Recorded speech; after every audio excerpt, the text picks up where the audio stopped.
Okay, so today, short talk, but the Rebbe starts the Sikha, Parshas Emor, and a very, very, very beautiful Sikha on Emor. The Rebbe speaks about how the Hazik Delim al Aktanim, the responsibility of the adults to teach the children, um, and unfortunately, we're finding that cults are very good at this. They work very hard to inculcate the children, and we obviously that's the way a generation is raised. I think the Rebbe speaks about like one of the two main mitzvahs is education, not the other one. So education is a critical factor. One of the Rebbe's 10 mitzvah campaigns is education. There has to be a massive education campaign, and really it's the only way to overcome the craziness is through positive education. But in any event, this sikha is focused a little bit like last week's sikha, which is the idea of goyla and geula. So goyla is the Rebbe says the essence of redemption can be seen from its word geula. It has in it the word goyla and it has aleph. And this sikha, the Rebbe kind of unpacks what is that aleph. Because if the whole difference between this world and geula is an aleph, so if you understand the aleph, you understand the difference.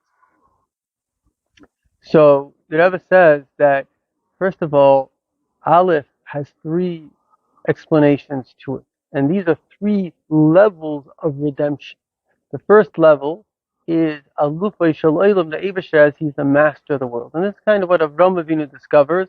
He discovers a God who is the creator, the master of the world. We know the famous thing with Avram Avinu, that the Eibush that he was trying to figure out, like, it's really just a scientific conclusion, which is like you have all these different natural phenomena, but they can't work together unless there's something else that's making it work together.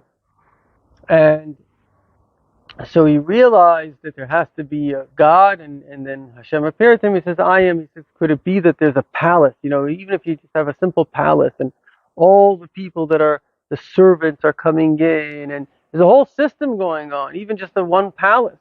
And it can't work without somebody organizing that system. So no system can work without, certainly a system that's producing results, can't work without an organization. So now, the deeper we go into science, the more we realize how systemized everything is. And the more we realize, and as I've said before from my friend Dr. Paul Wildman, 3 PhDs, heads all the universities in Switzerland, that basically that science realizes that everything is just repetitive miracles. Because even the deeper we go into the systems, we realize the systems themselves can't function analogically. They're not, atoms can't just be moving in different directions, popping in and out of existence. DNA can't just replicate itself. And so the whole universe is based on, it's true, it's systems, but even the systems themselves are miracles. So it shows us more and more that there's a hand in the world. But even that's kind of we want to call it the first step of redemption. So the first step of redemption, I was teaching these kids yesterday, and I kind of came up with a good mushal. I said that imagine you're on a boat. You have everything you need, except for you don't have any direction. It's a little bit different to my classic mushal of this. Why? Because I was saying, this is a boat that kind of goes to different locations. The only thing is that you don't know where you're going, right? So let's say you're on a boat and forever or for a lifetime you're going to be going, you have, 50 different stops, and you could even know what the stops are. But you don't know why you're doing this. So even then there's anxiety, and that's mamish the world that people are living in. They're getting married, but if they don't know why they're doing all the things they're doing, if there's no why, the whole thing becomes anxiety-riddled.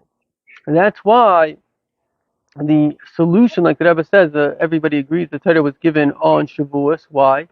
On Shabbos, the Torah was, because Shabbos is peace, because the pieces of the puzzle come together when you know that Hashem is the reason behind it all. So why is this whole thing happening? Just like the palace, because there's a king that he wants it to happen. Why is it all happening? Because there's a Hashem. He wants you to exist. He wants this whole thing to exist. So now all of a sudden you have peace. You have a reality that we are in Hashem's world. We're part of Hashem's picture. It's beautiful. It's amazing. As soon as you just get that little picture, the whole thing begins to be okay. You bring redemption because the whole thing makes sense. There's a purpose to the whole thing. We're a part of a story. Every generation has a Rebbe, and the Rebbe gives us the new mission of the generation. But it's mamish like it brings all the parts of the puzzle together. Everything's together. Now, the next thing is that we have Aleph comes from the word Alefcha Chachma Ba'alefcha Bina. I will teach you Chachma, I'll teach you Bina. So I didn't finish the Sikha. There's going to be more in the Sikha. But basically, the Rebbe says that this is the idea of Torah. So not only do you have an Eibishter, but you also have the Torah. Then particularly you have the Torah of Moshiach, which is a whole new dimension. So the Torah before Moshiach is like nothing compared to the Torah of Moshiach. So then again, you have the idea of redemption. Not only are you in this world with a basic idea that there's a God and you're playing a role, but you have clarity in your role. You have, you're a Jewish male, what a Jewish male, a Jewish female, what a Jew, a Gentile, but everybody has clarity. We have this role, we're part of this thing, and of course, as we have Chassidus, we get more and more clarity, how much more and more beautiful it is. It's about chesed, it's about love, it's about growth. It's like an unbelievable story. The world is amazing. And then finally you get to, and this is very, very beautiful, the last thing of Aleph, the highest level is the level of Pella, Pella's wonders. So when Mashiach comes, we're going to have a wondrous world. Every tree is going to grow fruits, and the fruits are going to be like, I don't know, you're going to need a couple of donkeys to take the fruits from one tree. It's going to be a whole new reality. And the more we see with technology, it looks like this reality is like upon us. It's like mamish happening quickly. So this is the story. And just, I think the Rebbe says it in this Sikha, or I might be getting to it maybe tomorrow, but the bottom line is the Rebbe speaks about there's also the idea of kind of, I don't want to say the wrong thing, but I think this idea of like Hashem teaches you in a way of Pella. So it's like all three together. So you have Hashem, and he's teaching you, it's like Mashiach is coming personally, but he's teaching you also in a way of Pella. Now what's the greatness of a Pella?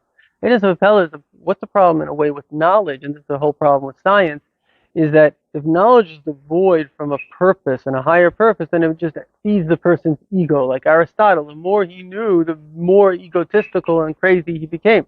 But they say that a Roman emperor, did you have to be crazy to be a Roman emperor, or did the job make you crazy? So anybody who became a Roman emperor became a shiur because suddenly he thinks he's the god of the world.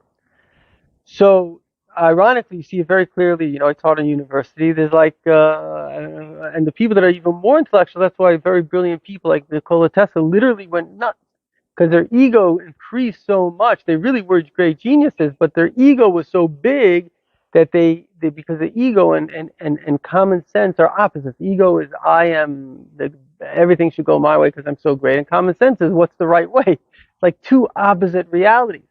So this is the idea that Hashem teaches us, but he teaches us in a way of Pella, like Hashgacha Pratis. It's like, oh wow. And so that always keeps us humble. Always can be higher than you, and it always keeps you humble because it's not like you have a solid grasp of reality. So it says in Chassidus, if you think you know Chassidus, it's a sign that you don't know Chassidus, because the whole Chassidus is only there to show you that it's beyond you. And that's why I think Chassidim also have a certain humility, because you see a Rebbe, and the Rebbe is like so beyond you, and you look at Tanya, then you hopefully you're Rosh Hashanah, like, then you look at Chassidus, and you realize it's like, wow, there's like worlds going on. So how can't you be humble? L'chaim v'levracha.